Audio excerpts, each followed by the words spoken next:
don't have no felonies. I'm not crazy or none of that. It's like, I just want the truth, and it's so hard to get it from the courts.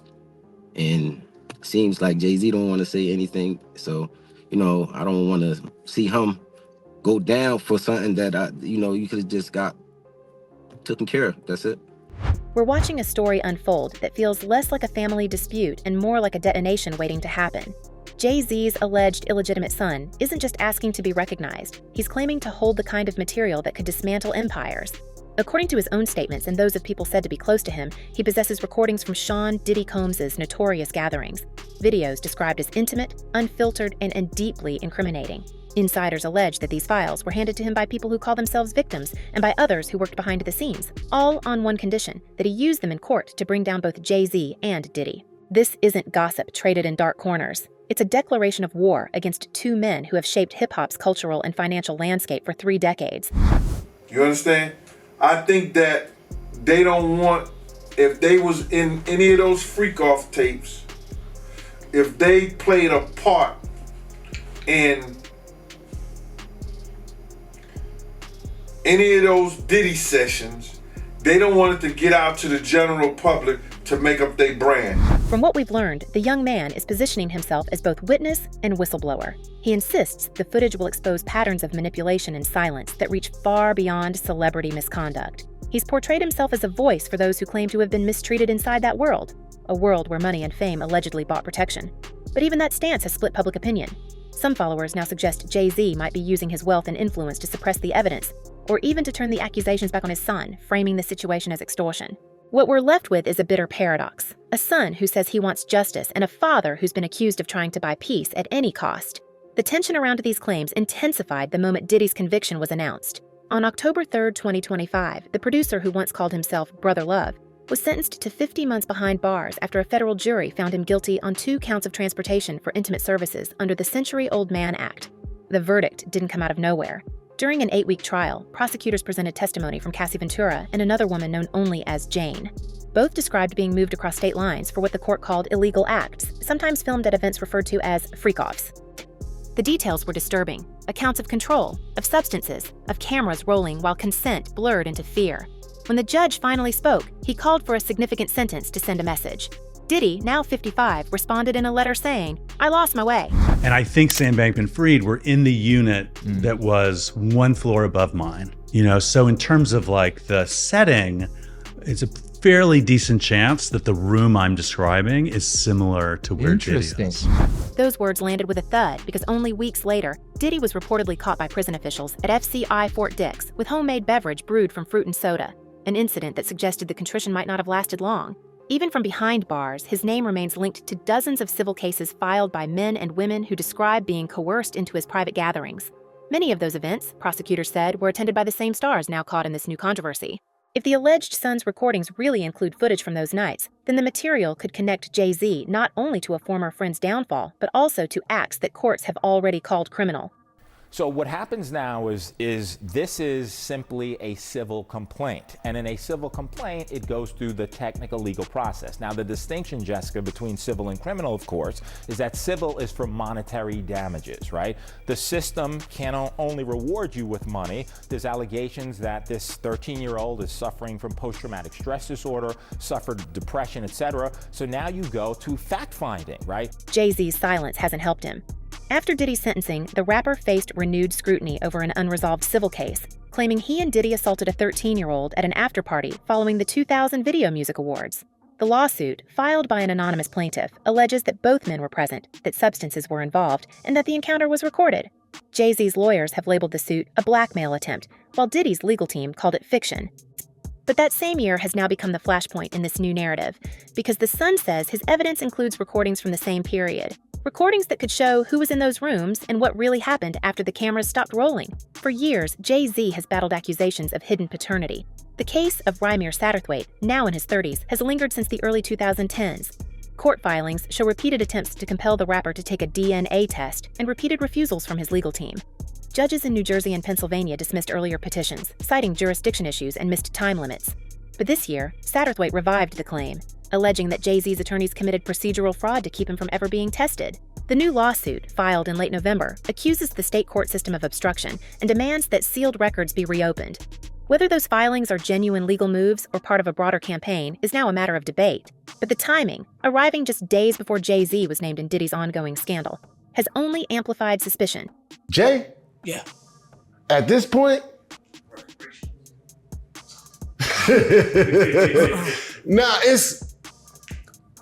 I would want, why? Behind all of this is a long, tangled history between the two moguls. From their first collaborations in 1997 to their public declarations of brotherhood at Roc Nation brunches, Diddy and Jay-Z sold the image of mutual success. They donated millions together after Hurricane Katrina, celebrated each other's milestones, and were photographed side by side at nearly every major industry event for 2 decades. But those same photos are now being re-examined in a different light. Former associates have begun to describe their bond as less about friendship and more about shared protection, a silent agreement to keep certain nights out of public view. When Diddy's ex-partner Cassie told the court about private encounters involving substances and hired participants, observers noted that many of those nights coincided with parties where Jay-Z was also rumored to appear. Same kind of extortion that we heard when Cassie took the stand and testified on that airplane ride back from France. Diddy said, "You don't do a freak-off, I'm going to release one of the freak-off videos that you are profiled in and humiliate you." What makes the son's claims explosive isn't just the family connection. It's the suggestion that he's holding evidence from those exact parties. According to insiders who say they've seen the files, some of the videos feature A-list attendees and moments that could raise questions about consent and complicity. If that material reaches court, it could force federal prosecutors to reopen cases that were previously closed. It could also threaten Jay-Z's tightly managed empire, which stretches from streaming to sports to luxury branding. That's why whispers in the entertainment industry claim powerful intermediaries have already approached the young man offering settlements disguised as support funds. None of this has been confirmed, but the rumor alone has turned him into both target and potential witness. The emotional undertone of this saga shouldn't be ignored either. Rymir Satterthwaite has publicly stated that he doesn't want money, only acknowledgement and justice for himself and others. Yet detractors online argue that by aligning his accusations with Diddy's criminal case, he's turning personal pain into leverage. Some legal experts see strategy in the chaos. If the son's testimony connects Jay-Z to events under federal jurisdiction, prosecutors could compel cooperation from one defendant against the other. In that scenario, family ties become bargaining chips. And in an environment where both men are already under scrutiny, the threat of new evidence is enough to send shockwaves through their shared circle of billionaires and executives. Meanwhile, Diddy's time behind bars has not quieted speculation. Reports from Fort Dix describe him maintaining a network of visitors, former business partners, even athletes, hinting that influence still flows from his cell. That fact alone adds weight to the son's story. If insiders truly trusted him enough to pass over confidential material, then they must believe Diddy's grip on the industry remains dangerous. What they want, according to those close to the case, is exposure, not profit. They see the alleged son as the one person with nothing left to lose. You say greed? Greed. The money? Yes. Yeah. Or the power, one of the two. I mean, it looks more like power. It's this spell, right? Right. That Jay got. That's why I kind of look at Kanye and Dame and all of them. They the old me. Right. They the YouTube me. Yeah. Right. You understand what I'm saying? That this Dame look like the old YouTube me to me, because he hurt, bro. We can't ignore how these threads intertwine. Diddy's legal downfall, Jay-Z's silence, and the sudden reemergence of a man who has been fighting for recognition since his mother's passing. Every new statement, every court filing drags more names into view. And behind each revelation, the same question lingers. What's really on those recordings? This isn't just about a son demanding answers from a father. It's about someone who claims to possess the one thing both Jay-Z and Diddy cannot afford to let the world see. If he's telling the truth, the fallout won't just be personal, it will be criminal. And as whispers circulate that more witnesses are preparing to step forward with copies of their own, we're left staring at a story that's only beginning to unravel. I mean, let's just be real for a second. There are a lot of lawyers who call this legal extortion. And that this is the way the legal system works, which is you threaten somebody with reputational harm. And in this case, it's interesting that Jay-Z, who's very wealthy, said it would be financial ruin. Jay-Z's legal team has now moved into full counterattack mode, but not in the direction most people expected. Instead of confronting the allegations head-on, or explaining what might be in those supposed recordings, they've turned their energy toward dismantling the credibility of the man behind the claims. In recent filings, they describe his paternity suit as a decades-long harassment campaign, a phrase repeated across multiple court documents as if to carve it into the public record. They argue that every accusation, every hint of family betrayal, every whisper of hidden evidence is part of a long pattern of what they call legal manipulation. But the irony isn't lost on anyone watching closely. The Sun insists that those same lawyers have approached him more than once with quiet offers of money, not to recognize him, but to make him disappear. It's a battle of narrative so sharp it cuts both ways. One side says extortion, the other says intimidation. We're left wondering which story has more to lose by being true. This clash has taken on a new urgency because of what's at stake. If the alleged videos are real, and if they reveal what insiders claim they do, private acts involving vulnerable individuals and moments of coercion, then Jay-Z's risks extend far beyond a family court. These tapes could open the door to criminal liability, not just civil embarrassment. We've already seen how Diddy's empire crumbled once federal prosecutors stepped in. His conviction on 2 counts of transportation for intimate services under the Mann Act earned him more than 4 years in prison, and those were charges that, by legal standards, were narrow. If new material links Jay-Z to anything involving underage victims or coercive conduct, the penalties could make Diddy's 50-month sentence look minor. That's why investigators and gossip outlets alike are circling back to the March 2024 raid on Diddy's Miami mansion, where agents from multiple agencies seized computers, hard drives, and phones. Were they looking for the same footage the Sun claims to have? Or was that raid an early attempt to contain a scandal that's only now coming to light? That he has,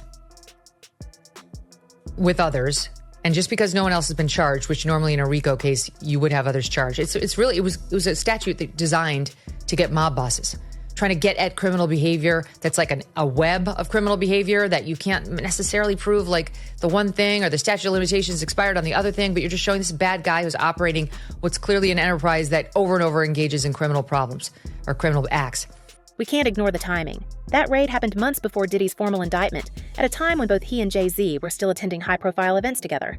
Insiders claim that during those months, communication between their teams was unusually heavy. More encrypted messaging, more private flights, more unlisted meetings.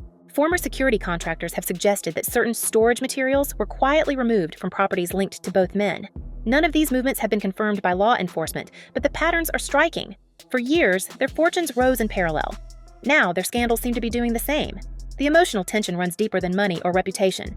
Why would victims or former insiders trust Jay-Z's alleged son with such explosive material?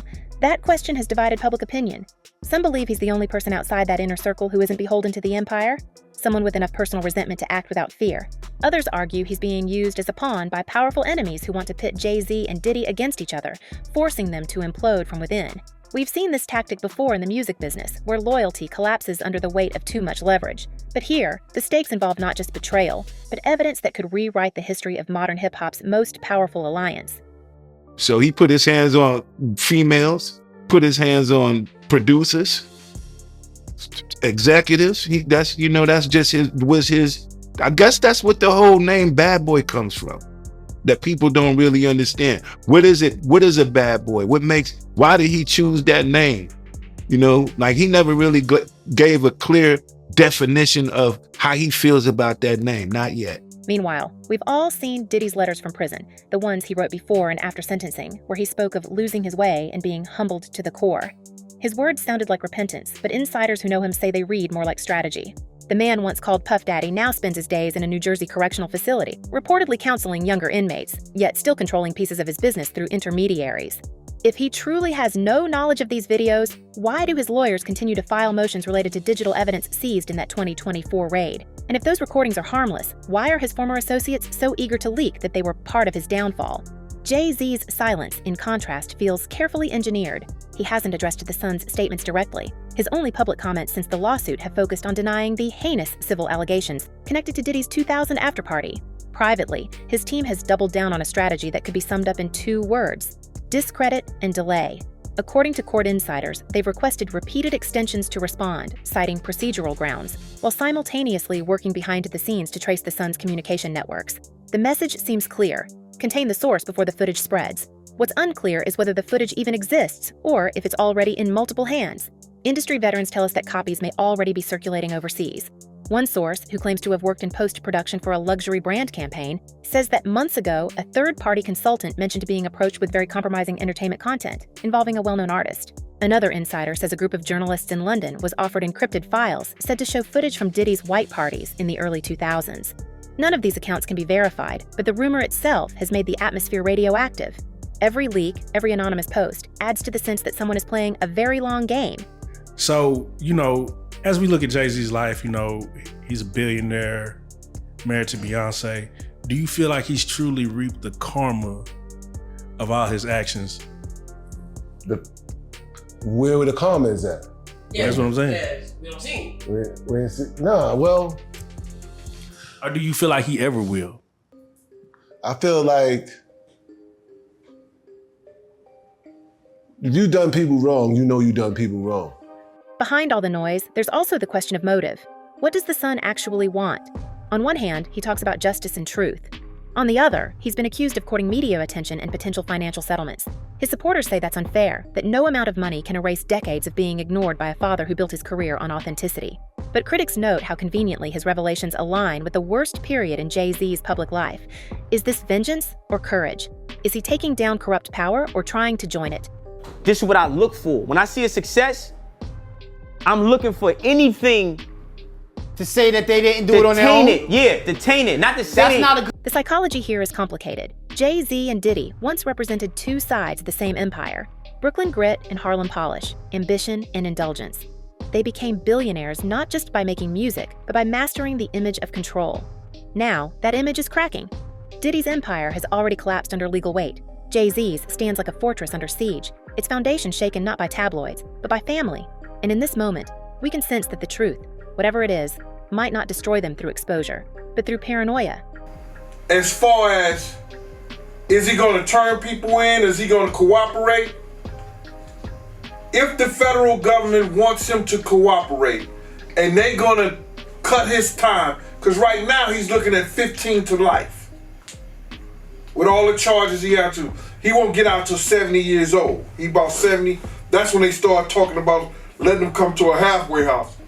We're also hearing that federal investigators could reopen aspects of Diddy's case if any new recordings emerge. Remember, his conviction was narrow because prosecutors couldn't prove the larger network behind the parties. If this alleged footage ties others to the same acts, it could trigger a wave of indictments. That's why Jay-Z's lawyers are desperate to label the son's story a hoax.